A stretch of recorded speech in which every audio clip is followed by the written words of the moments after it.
Welcome to Charleston County Roadwise. This program is designed to keep Charleston County citizens informed of the many infrastructure improvement projects that are financed by the transportation sales tax. And now, here's your host, Cheryl Harleston. Welcome to our first edition of the Transportation Sales Tax Program, known to many as Roadwise. We are here at the Public Services Building, named for Lonnie Hamilton III, and also we're in the room that's been named for Beverly Craven, and she is the Clerk of Court. I'm going to be talking with Kurt Taylor, who is Deputy Administrator. Kurt, give us an overview of what you do in your work as a Deputy Administrator for the Transportation Sales Tax. As Deputy Charleston County Administrator, one of the programs that I'm responsible for is the sales tax program that manages road construction that we're doing, as well as green space preservation. And County Council also funds mass transit with those funds. Which takes the most of your time? Definitely the roads program.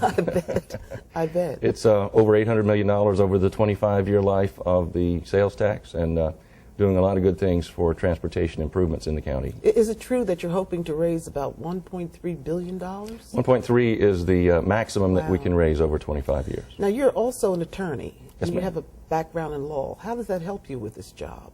Well, it has helped me in learning different facets of what the county does in all the areas that we cover, and I've had the experience of doing construction contracts before I became the Deputy Administrator, and working on construction projects and working with other governments as we do now. So we're in good hands with that law background, I guess. I hope so. There were a number of referenda that had to be passed before we were able to impose the sales tax on the public.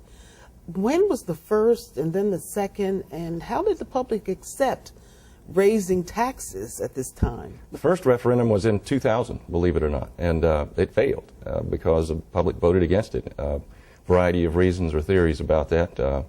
There was just not enough support for it, so it was held again in 2002, and it passed at that time. The green space element had been added, and mass transit was more supported because it was realized that Carter was running out of money. But unfortunately, the referendum question itself was challenged, and the Supreme Court found that the language was a little too suggestive of the result, and therefore they threw it out. So we had to do it again. We did it again in 2004, strictly following the language in state statutes, and once again the referendum passed, and the tax began being collected in May of 2005. I understand that the public was really interested in doing this because over half the vote, 60% in some cases, Right. were in favor of this referendum. Right. Yeah, the third time it was really something that was supported very much across the board. The mayors all got together, the Chamber of Commerce was supportive, and environmental groups were supportive, so there was a broad constituency in favor of the referendum and the uses of the money. The program has been going on for a while now, as you're stating. I wonder, what is the one thing or maybe two things that bother you the most about getting this program completed at some point? Well, you know, we never can move as fast as we would all like. We wish we were further along in constructing a lot of these projects, but the reasons for taking it more carefully and slowly are because we want to do it right. And there are always in any project, particularly the enormous number of projects that we're doing, things that you weren't expecting when you first started, and we've met those obstacles and have moved past them. You have a fairly sizable staff as well to help you, engineers and the like. We do. We have a good county staff, and we're supported by the program management firm that County Council chose to use at the beginning of the program, and that's a significant point to make. Council didn't want to hire a large staff of county employees whose jobs would go away once the roads were finished. So they hired an experienced engineering firm, the LPA Group, to be the program management firm.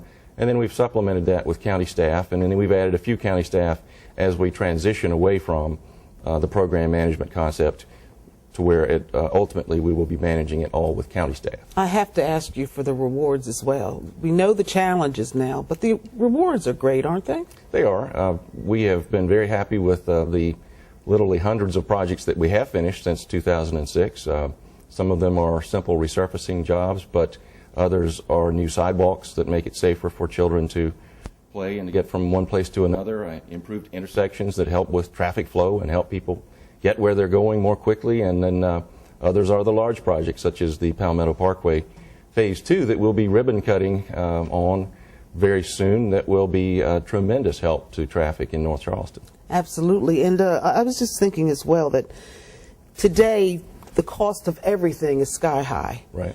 And one of the big things that's included in the road project is that of petroleum. Right. Because we make the asphalt with that. How do you manage a program like this with all of the cost of most things that go into roadways is escalating? We were very worried about that a couple of years ago when the oil prices were just completely going through the roof because the cost of the projects was just spiraling. But one of the benefits, unfortunately, if you will, of the recession and the reduction in oil prices and such is that our projects have come in a lot less expensive in some cases than we had planned. And so that's helped us with helping the dollars go further in the program. So the recession that has been so harmful to so many people has actually helped us in construction costs. With hundreds of miles of road being built, how do you maintain them all? That's money too. That's true. Interestingly as well, none of the roads that we are finishing here, at least the major ones, are to be county owned at the end of the program. Palmetto Parkway will be North Charleston Road, and then, I don't know, 90% of the rest will be are on state roads, state projects, widening or improving state projects. And so the state will take the responsibility of maintaining most of them, and in North Charleston will for the particular roads there. There is a funding source for that maintenance in terms of resurfacing and such. In the sales tax program, every year County Council allocates about $4 million to resurfacing roads, and therefore that funding source will be there to help maintain the new ones that we've built. We understand that there are about 12, maybe 13 large-scale projects. The bonded projects. Called bonded projects, right. Exactly. Why are they called bonded projects? They're called the bonded projects because they are large-scale, as you said, expensive, and therefore we would not have been able to fund the completion of those roads if we waited until we received the sales tax collections over the period of years.